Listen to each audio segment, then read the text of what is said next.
En avril 2023, la Ruche lançait son nouveau programme d'accompagnement, Transition. 10 projets qui ont un impact environnemental dans le 93 et 9 mois pour les aider à accélérer leur développement. C'était la promesse de transition, une promesse largement tenue. Le 5 décembre 2023, c'était la fin de ce programme. À l'occasion, une table ronde a été organisée dans les locaux de la Ruche, à Paris. Le thème, la sobriété au service de la transition écologique. Pour animer cette table ronde, Célia Poncelin, fondatrice de Tomorrow, un média positif sur les enjeux climatiques. Transition est un programme soutenu par JP Morgan. Vous écoutez un podcast de La Ruche, produit par Friction. Bienvenue à toutes et à tous pour cette table ronde. Donc moi je m'appelle Célia et je vais avoir le plaisir d'animer avec Sarah, Corentin et Alizé. Aujourd'hui on va parler de sobriété dans la transition, donc comment consommer et produire moins mais mieux. Je vais commencer par vous présenter. Voilà, toi d'abord Sarah, tu as bossé pendant 10 ans chez Suez sur les questions notamment de gestion de l'eau, de la mesure d'impact et des émissions carbone. Et dans cette expérience, tu t'es rendu compte que les émissions carbone n'étaient pas le plus important et qu'il fallait aussi prendre d'autres choses en compte. Et c'est comme ça que tu as commencé à bosser sur les questions de régénération dont on va parler ce soir. Et aujourd'hui, tu t'es spécialisée là-dessus en tant qu'indépendante et tu travailles notamment avec le Club de Rome. Toi, Corentin, tu as fondé le Low Tech Lab. Qui connaît le Low Tech Lab par l'événement dans la salle? Trop bien, donc tu as un gros public. On va pouvoir en parler, mais tu as commencé en tant qu'ingénieur, tu es parti au Bangladesh, où tu as pu faire tes premières expérimentations. En revenant en France, tu as fondé le Low Tech Lab, et puis maintenant tu fais des expériences un peu partout dans le monde. Tu nous en parleras, donc sur les mers, mais aussi dans le désert. Et bientôt à Paris, tu viens d'emménager ici pour un an. Et toi, Alizé, tu as commencé ta carrière dans un grand groupe et tu te posais la question de l'impact parce que tu as vécu en Europe. Tu as aussi t'as voyagé pendant tes études pas mal. Et donc, comment avoir de l'impact à grande échelle et en te posant ces questions, tu as rencontré Chiara et Léo qui sont tes cofondateurs de Molo, qui est une plateforme pour le voyage bas carbone. Donc, on parlera un peu de ces questions ce soir aussi. Du coup, ça va être ma première question pour toi, Sarah. Tu bosses sur ces questions de régénération. Est-ce que tu peux nous expliquer ce que c'est et peut-être nous donner un exemple très concret? La régénération, ça vient du constat, au-delà du changement climatique, du fait qu'on a dépassé 6 des 9 limites planétaires. Donc vous allez inclure dedans cela la chute de la biodiversité, des sujets comme l'eau, comme l'utilisation des sols, l'acidification des océans. Et ça part donc du constat que le seul moyen de revenir à l'intérieur, finalement, c'est par les écosystèmes et le vivant. C'est la seule chose qui se régénère. Vous cassez un ordinateur, il ne se régénère pas. Vous cassez une branche d'un arbre ou vous vous blessez, là, ça se régénère parce que c'est du vivant. Et donc, ça pose la question de se dire derrière ça, comment est-ce qu'on arrive à remettre les écosystèmes et le vivant, donc l'humain, au cœur de nos économies, mais de façon non pas marginale, de façon systémique. Comment est-ce qu'on réoriente vraiment nos économies dessus, et ça donc à tous les niveaux, au niveau économique jusqu'au niveau du projet.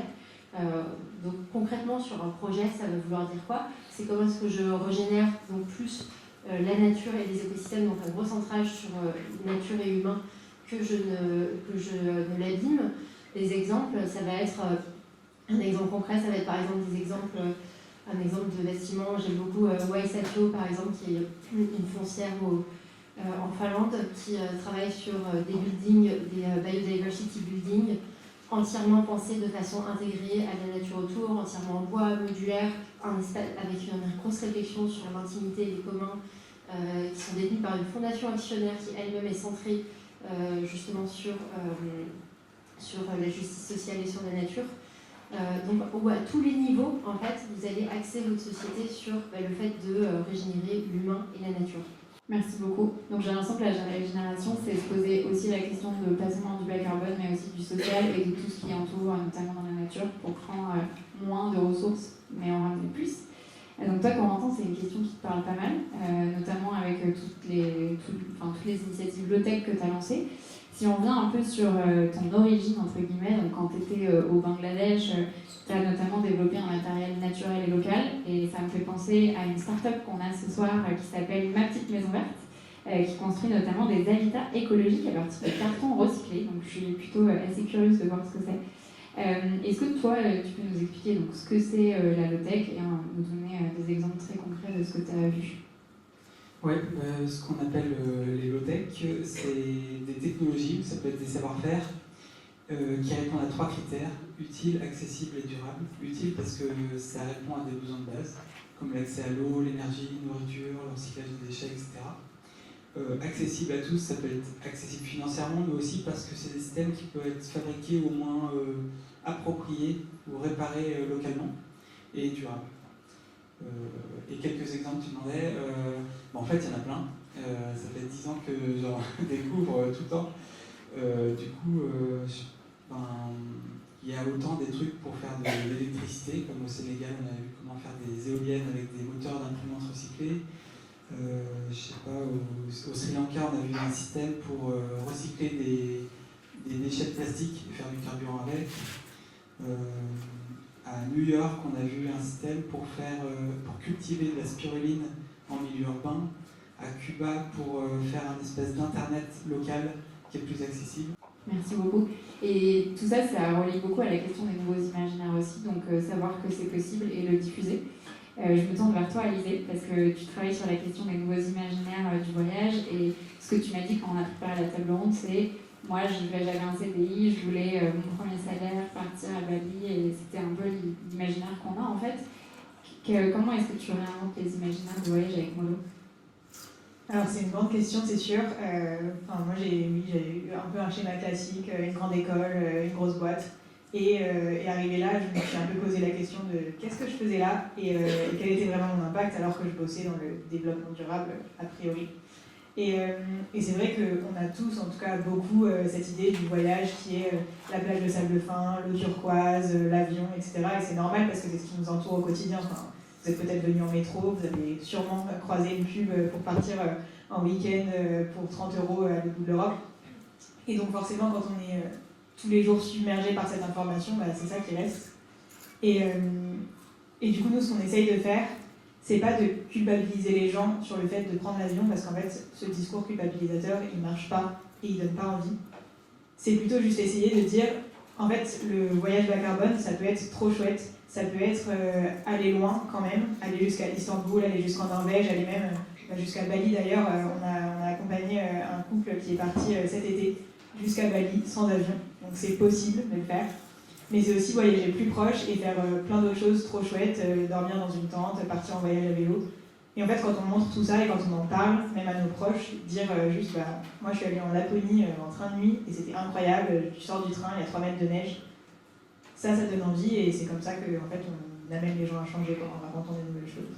Alors toi, Corentin, c'est un peu ton objectif d'aller chercher aux 4 coins de la planète des initiatives low-tech et de les ramener pour les diffuser. Et notamment, tu fais des expériences. Donc là, tu es parti par exemple sur une plateforme dans une mer en Thaïlande. Tu avais 70 mètres carrés et tu as fait une expérience pour savoir si on arrivait à vivre en autonomie. Est-ce que tu peux nous raconter donc, quels ont été tes apprentissages et savoir surtout si c'est possible de déployer ça à grande échelle dans nos sociétés? Eh ben ouais, parce qu'en fait, l'histoire, avant d'arriver sur cette plateforme, c'est qu'on a trouvé plein donc, de low-tech, comme je disais tout à l'heure, et au bout d'un moment, on s'est dit avec l'équipe, mais ce serait génial de combiner ces low-tech ensemble pour réinventer notre manière d'habiter sur la planète et inventer des modes de vie du futur. Et parce que c'est que des technologies qui ont été inventées par des gens différents à différents endroits du monde. Et du coup, on a commencé à concevoir un espèce d'écosystème de low-tech qui permettent de produire de l'eau, de la nourriture, de l'énergie, etc. Et donc j'avais fait une première expérience tout seul sur une plateforme et donc ça avait permis de poser un peu les bases de cet écosystème-là pour voir quelle low-tech était intéressante à mettre ensemble. Est-ce que c'est réplicable à grande échelle ? Oui, j'espère bien, parce qu'on a suivi tout un protocole scientifique qui permet de voir l'empreinte écologique de ce mode de vie-là, de voir son efficacité, de voir si c'est bon pour la santé. On a fait des études avec des médecins, etc. Et ça valide vraiment que c'est une bonne idée, qu'on peut vivre de manière saine et durable dans le futur grâce à des systèmes comme ça.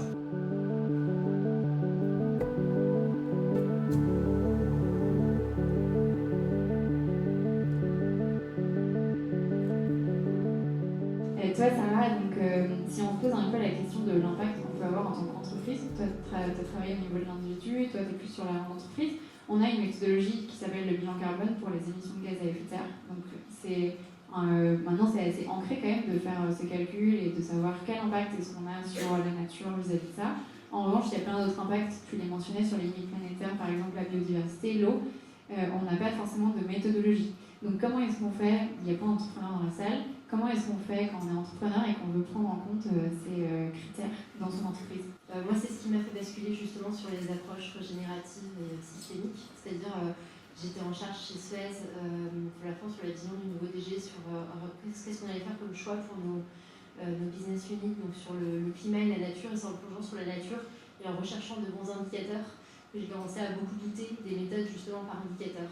Parce que sur la nature, le CO2 finalement c'est simple, vous avez les gaz à effet de serre, vous pouvez les ramener à du CO2 équivalent. La nature c'est beaucoup plus compliqué. Alors bien sûr qu'il y a des programmes de recherche, mais leur application pour prendre de bonnes décisions pose vraiment question.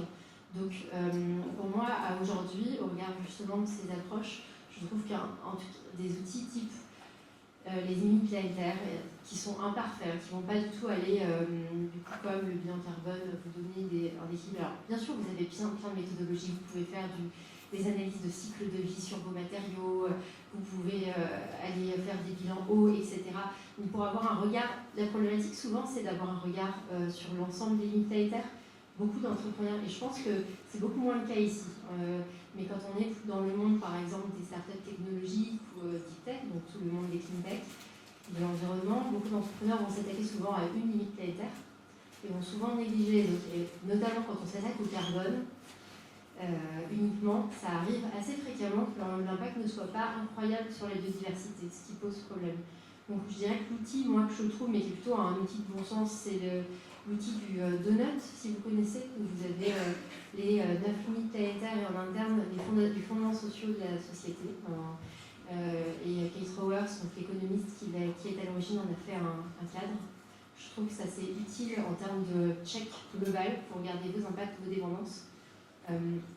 Et au-delà de ça, en tout cas dans justement ce monde de la régénération, l'approche est beaucoup plus d'essayer d'aligner entièrement sa gouvernance, ses modes de financement, son mode de leadership sur une forme d'éthique sur ces sujets, d'essayer au mieux de répondre à l'ensemble de ces limites, plutôt que de travailler sur le fait de travailler sur une énorme batterie d'indicateurs externes. Parce qu'en fait, quand on s'attaque au vivant, donc je pourrais vous citer plein de méthodologies, mais si on s'axe trop sur un KPI, on va louper l'approche systémique. Et je pense sur ça que le parterre ce soir, vous êtes justement beaucoup plus au fait de ces sujets parce que vous partez plus d'une approche justement d'un territoire. Voilà, donc il n'y a pas de solution miracle en tout cas. Et justement sur la question des territoires, donc le donut il est super intéressant.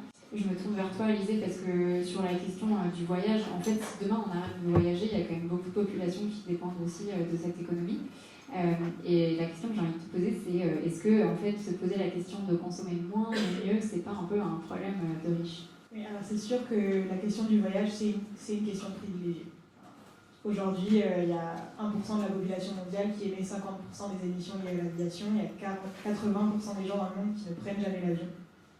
Donc bien sûr, quand on parle voyage, on parle aux riches finalement, et même au sein de la France, tout le monde ne prend pas l'avion, tout le monde ne voyage pas, tout le monde ne part pas en vacances, outre juste le fait de prendre l'avion. Et il y a beaucoup de pays qui aujourd'hui dépendent du tourisme énormément, que ce soit des pays très loin en Europe, mais même en Europe, la Grèce par exemple, le tourisme c'est 18% du PIB. Et donc on pourrait se dire que finalement envoyer entre guillemets des riches dans ces pays-là, ça va aider ces pays parce que ça fait tourner l'économie, parce que ça crée des emplois, etc. etc. Le problème, c'est que c'est ces mêmes pays qui, aujourd'hui, sont les premiers qui souffrent du dérèglement climatique.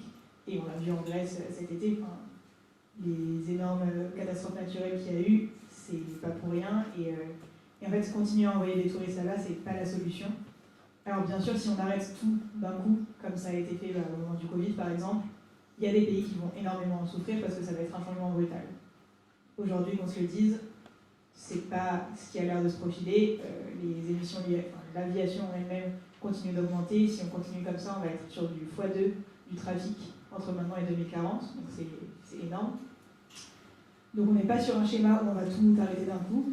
Par contre, ce qu'il faut se dire, c'est que oui, le tourisme équitable, c'est mieux que le tourisme de masse, mais en tout cas, la solution, c'est pas de continuer à faire du tourisme hyper lointain. Par contre, c'est de voir comment relocaliser le tourisme et ensuite comment aider les pays en développement qui ont besoin de tout ça à se sortir de cette économie dépendante du tourisme et à faire autre chose. On en a parlé d'ailleurs à la COP là, il y a quelques jours, comment en fait, les pays riches vont pouvoir financer les plus pauvres parce qu'ils ont eu un impact tellement énorme sur les dizaines d'années qui viennent de passer. Pour compenser tout ça, en fait, ça marche pareil avec le tourisme et c'est sûr que c'est un problème de riches entre guillemets, mais en même temps, c'est les plus riches qui mettent le plus, donc c'est normal que le problème là-dessus. Alors toi, Corentin, après avoir voyagé dans le monde entier en bas carbone, je le précise quand même, tu as décidé de revenir à Paris, enfin de venir tout court, parce que je pense que tu n'as jamais vécu dans cette ville, mais tu vas faire une expérience de 1 an. Est-ce que tu peux nous en dire un peu plus? Oui, pour moi c'est l'angoisse de m'inviter. Les autochtones ont l'air cool, mais j'ai jamais vécu en ville. Donc par rapport à la dernière expérience qui était dans le désert, j'étais plus à l'aise avec les crotales et les cactus. Mais là, l'idée, par contre c'est un projet qui m'intéresse à fond, c'est de voir comment on pourrait vivre dans le futur, autour de 2040, version low-tech, en zone urbaine dense. Et en fait, en me renseignant sur les zones urbaines denses dans le monde, je me suis rendu compte que la région parisienne, c'est une des zones les plus densément peuplées du monde. Et du coup, on va s'installer là pendant 1 an. Pendant 8 mois, on va rencontrer plein d'experts de la mobilité, de la communication, l'alimentation, les vêtements, etc. Et designer une expérience, concevoir un mode de vie en fait. En fait, l'idée de base, c'est de voir comment est-ce qu'on pourrait vivre dans le futur sans abîmer la planète et de manière saine, durable, épanouissante, etc. Et en créant un lien avec la nature. Et du coup, l'expérience aura lieu à partir de juillet 2024. C'est un peu nos Jeux Olympiques sur le terre. Est-ce qu'on pourra venir te voir? Alors, c'est un appartement en fait, qu'on réaménage avec plein de low-tech à l'intérieur, et on va créer des filières du coup pour recycler les déchets, pour la nourriture, etc. Ça va vraiment être la première expérience j'étais tout seul, la deuxième on était 2, et là on va vraiment être pas mal, donc vous pouvez aussi contribuer. On a fait un site internet avec un formulaire pour ceux qui veulent candidater. C'est un peu comme pour partir sur l'ISS là dans l'espace, mais c'est en région parisienne, on va Boulogne encore. C'est biosphère-expérience.org, vous pouvez vous inscrire. Et donc vous ne pouvez pas nous voir directement dans l'appartement, mais on va faire encore une web série, film, etc. pour partager ça. Alors dans la salle ce soir, donc, il y a 10 entreprises et il y en a qui réinventent des alternatives. Donc ça va, je me tourne vers toi. Est-ce que tu as des alternatives à nous partager qui sont particulièrement inspirées récemment pour inspirer les entrepreneurs ce soir? Alors, donc effectivement, je ne reviendrai pas sur ce que je pense que ce soir, beaucoup de projets sont des projets territoriaux qui, je pense, rentrent complètement dans ce framework. Je dirais qu'en autre exemple, moi, que je trouve vraiment intéressant, ça va être, par exemple, en France, vous avez À l'envie, sur là, ce qui va être beaucoup plus sur le vivant humain.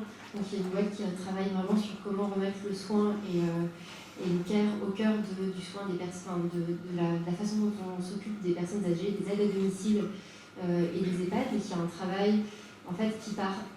En quoi c'est justement une approche différente et régénérative, c'est qu'en fait là où on pourrait considérer que c'est un coût à réduire, et là on va plutôt essayer de se centrer justement sur l'humain et considérer qu'il faut changer le discours complètement dessus et pas considérer ça comme un coût à réduire. Donc il est sur une logique d'aide à domicile, donc centrée sur l'humain, ensuite de travailler sur former ses concurrents. Ils forment aujourd'hui Orpea sur justement comment changer complètement leur manière de gérer leur personnel et leurs clients. Travaille en parallèle de ça sur une logique de plaidoyer, notamment sur créer par exemple un serment d'Hippocrate des entrepreneurs sociaux, et sur une logique associative justement pour essayer de fédérer l'ensemble du secteur pour le recentrer sur l'humain. Donc on est vraiment sur un acteur là qui va essayer de complètement changer le paradigme dans lequel il est, de sortir d'une logique de réduction de coûts à une logique centrée sur le vivant. Un autre exemple, je pense, en alternative, moi que je trouve intéressant, ça va être par exemple des acteurs comme Fleurs d'ici qui vont travailler vraiment sur comment recentrer la production en local sur les fleurs, sur repartir sur des productions qui vont être complètement locales. Donc là, on est plus sur de la biodiversité. Et je dirais qu'un exemple à niveau plus global, parce que souvent il y a de nombreux exemples, vous existez depuis bien longtemps, la régénération n'invente pas quoi que ce soit, l'intérêt c'est vraiment d'apporter ça à niveau systémique.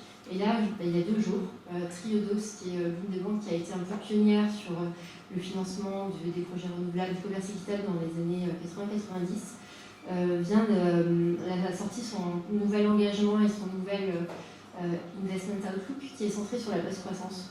Et donc ça indique aussi un début de shift. Son directeur général désormais est au Club de Rome centré sur comment peut-on repenser les modes de financement.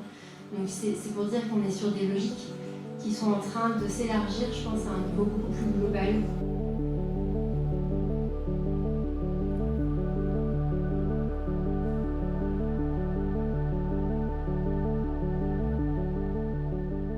Alors ce qui est important quand on est entrepreneur, c'est de se protéger aussi et d'être sobre, parce qu'on n'en parle pas assez, mais en fait être entrepreneur c'est un vrai marathon, et il y a parfois un déséquilibre vie pro, vie perso. Je me tourne vers toi, Alizée, pour qu'on en parle un peu et de savoir est-ce que c'est compatible d'être entrepreneur et de s'appliquer à soi-même la sobriété? Je pense que c'est une très bonne question, qu'il faut être hyper transparent et honnête sur le sujet. Je pense et j'espère que c'est possible en tout cas. Enfin, moi c'est un truc, quand je bossais en grand groupe, j'essayais de me battre pour montrer que la semaine de 4 jours en fait c'était chouette et c'était pas forcément un problème en soi pour l'économie de la boîte, etc. J'aimerais bien appliquer ça de la même façon à mon entreprise dans le futur. Là, pour parler clairement, Molo, on s'est lancé en mars dernier et en fait c'est vrai que quand on se lance dans un projet comme ça qui nous anime tellement et un sujet qui est la transition écologique, où on a toujours envie de faire plus et il y a tellement de choses au quotidien qui soit qui nous dérangent, soit qui nous motivent, que ça en devient pas seulement un travail, mais un quotidien, et donc forcément, on a tendance à vouloir en faire toujours plus, et parfois en faire trop. Moi, la première, on me propose un événement là, avec des gens sympas, je me dis ok, trop cool, on va aller parler de ça, et il y a des jours où je me dis ok, il faut aussi savoir se calmer, et c'est dur à trouver, mais je pense que c'est totalement faisable et il y a des gens qui le font, donc pourquoi pas nous, quoi.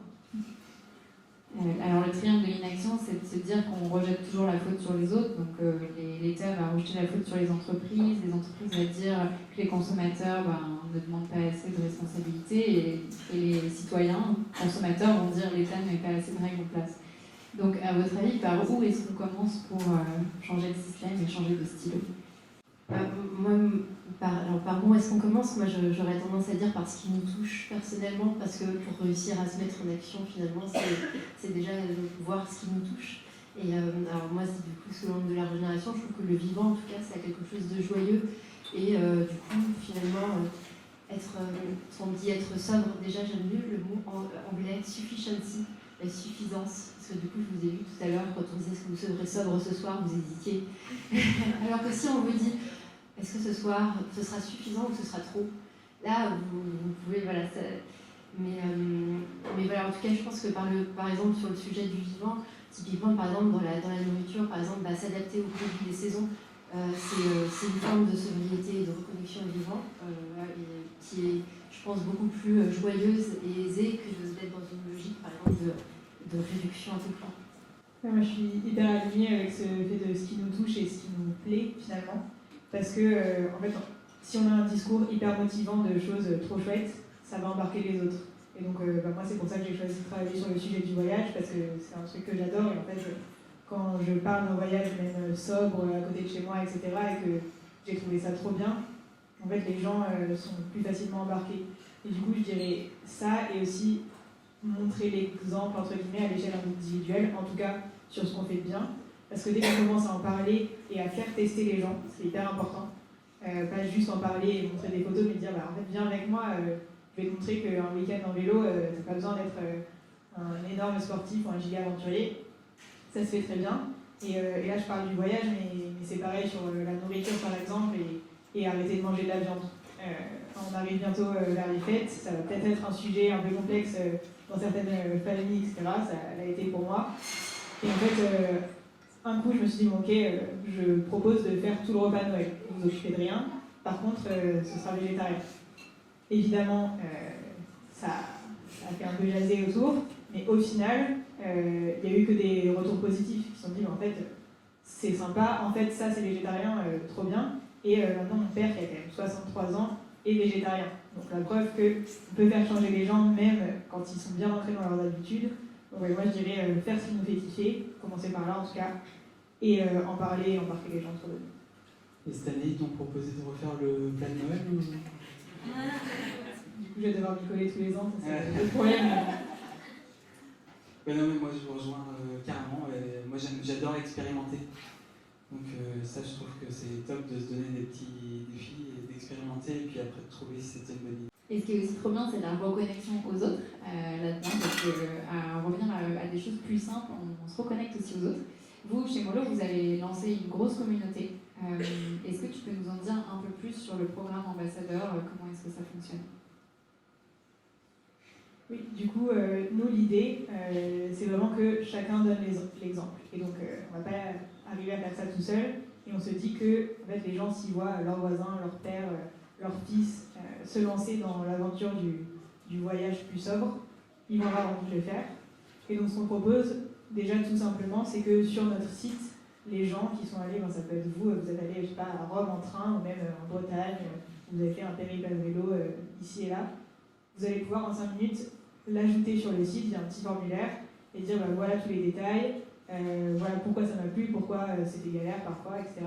Et on se base vraiment sur la force de la communauté pour apporter de la donnée et que les gens aient en fait confiance. Parce que, ok, prendre un train de Paris à Marseille, c'est très simple, on sait comment faire. Prendre des trains jusqu'à Istanbul, ça peut faire peur, sachant que les derniers trains, en fait, ils ne sont pas réservables en ligne. Donc, on voit sur un vieux forum une personne en 2008 qui nous dit oui, pas de souci, j'ai trouvé le billet à la gare de Sofia, allez-y. Bon, on n'est pas forcément trop sûr qu'on a envie de se lancer. Nous, ce qu'on essaye de faire, c'est qu'il y ait plein de gens qui le disent et qui montrent par des photos qu'ils l'ont fait avec des enfants, etc., etc. Donc ça, c'est la première partie accessible à tous, je dirais. Et ensuite, on essaie de faire parler des gens, que ce soit des influenceurs ou autres, qui ne sont pas forcément de cette micro-bulle un peu écolo, dont je pense qu'on fait tous plus ou moins partie, mais qui sont un peu à l'extérieur de tout ça et qui se lancent pour aussi toucher d'autres personnes, parce que le but au final, c'est pas juste de convaincre les convaincus de prendre encore plus le train, mais de dire qu'une famille complète qui partait normalement en vacances à la mer en voiture ou en avion à Barcelone, se lance, même si c'est que pour l'aller et peut-être fera le retour en avion, sur un voyage en train, et sera beaucoup plus gagné que convaincre. Ce qu'on voit dans nos discussions, c'est quand même l'importance de la dynamique sociale. Et toi, Corentin, t'as vu aux 4 coins du monde des alternatives à nos systèmes à nous. Est-ce que tu as des initiatives à nous partager de dynamique sociale qui sont particulièrement marquées, dans notamment le fait de répandre des initiatives? Oui, il y en a pas mal. En fait, il y a pas mal de cas où on a étudié des low-tech et on s'est rendu compte que ça marchait vraiment parce qu'il y avait une organisation entre les gens pour que ça marche. Par exemple, la culture de champignons, je ne sais pas s'il y en a qui cultivent des champignons, mais ça peut se faire sur des déchets organiques issus de l'agriculture. Et donc il y a pas mal de pays qui développent ça, notamment on a vu ça surtout au Mexique et en Thaïlande. En Thaïlande, c'était pas mal, c'est un labo c'est une entreprise qui fait la partie un peu difficile, c'est le clonage du champignon.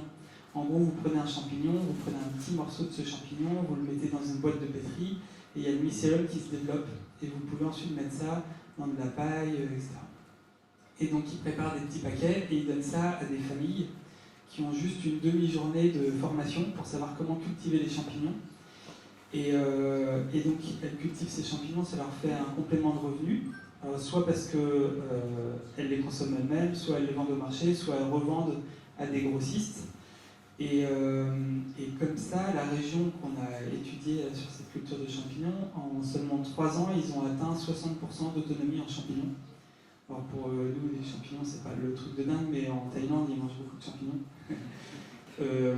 Et bref, ça, c'est génial à voir parce que c'est juste une entreprise, mais qui permet à des centaines de familles de faire une activité, qui n'est pas leur activité principale, hein, mais qui, ça fait vraiment un réseau de gens qui s'entraident et qui se débrouillent pour pour répondre à un besoin de base.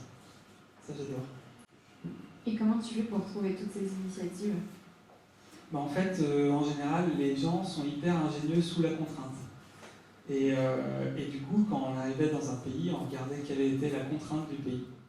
Et en général, il y a des trucs qui s'étaient développés. D'ailleurs, c'est un truc un peu triste, c'est que même nous, on voit en France qu'il faut qu'on ait une contrainte, un coup dur pour qu'il y ait des solutions qui émergent. Et en fait, c'était un peu le principe pendant tout le tour du monde des tech. Sur cette question des imaginaires, le mot sobriété, il est quand même connoté assez négativement. Aujourd'hui, c'est pas quelque chose dont on rêve. Je pense que tu pourras témoigner parce que tu sors d'une journée à Bercy sur la croissance et le climat. Donc clairement, le mot sobriété n'apparaissait pas dans le programme. Et j'aime bien cette citation de Pierre Charbonnier, qui est un chercheur qui dit « Il n'y a absolument pas d'impasse climatique si ce n'est dans notre incapacité à croire en notre puissance de transformation ». Du coup, tous les trois, je vais vous demander comment est-ce qu'on peut inverser cette tendance et donner envie d'être sobre sans mauvais jeu de mots. Alors moi, je reprendrais le coup de la suffisance, mais même lui, du coup, je raccrocherais au côté du bien vivant, parce qu'in fine, le vivant est par nature sobre, il ne produit pas de déchets. Donc, je dirais que derrière ça, finalement, c'est l'épanouissement plus que la croissance. Et donc, c'est un autre type, du coup, c'est un autre type de croissance, je trouve, derrière ça. Donc, c'est un focus beaucoup plus sur la relation. Donc, je trouve finalement assez attirant. Ouais, moi, je vais reprendre un peu tout ça, mais je pense que pour donner envie d'être sobre, il ne faut pas trop mentionner le mot, parce que justement, il n'est pas toujours hyper bien connoté, et juste tenter l'expérience. Ouais, je trouve que c'est vraiment une question pas évidente, mais c'est la grande question. Et moi, en tant qu'ingénieur, je m'étais toujours dit, en fait, quand on a un problème, il suffit de mettre une solution en face et puis ça marche. Mais en fait, il faut aussi désirer cette solution-là, et ça, c'est vraiment pas évident. C'est pas évident juste avec des arguments rationnels de convaincre, alors que derrière, c'est pas du rationnel, c'est plutôt au cerveau reptilien qu'il faut s'adresser. Et donc, il faut, je pense, créer un imaginaire. Nous, pour les low-tech, on essaye de créer un imaginaire désirable d'un futur qui donne envie, en fait. Et en fait, il y a quelqu'un qui a dit, j'ai pas retrouvé qui c'était, mais que le présent était la conséquence du futur. C'est-à-dire que notre image du futur, elle va, de cette image vont découler plein de trucs dans le présent, plein de choix, plein de décisions, etc. Donc pour moi, il faut créer une nouvelle image du futur. Merci beaucoup à tous les trois.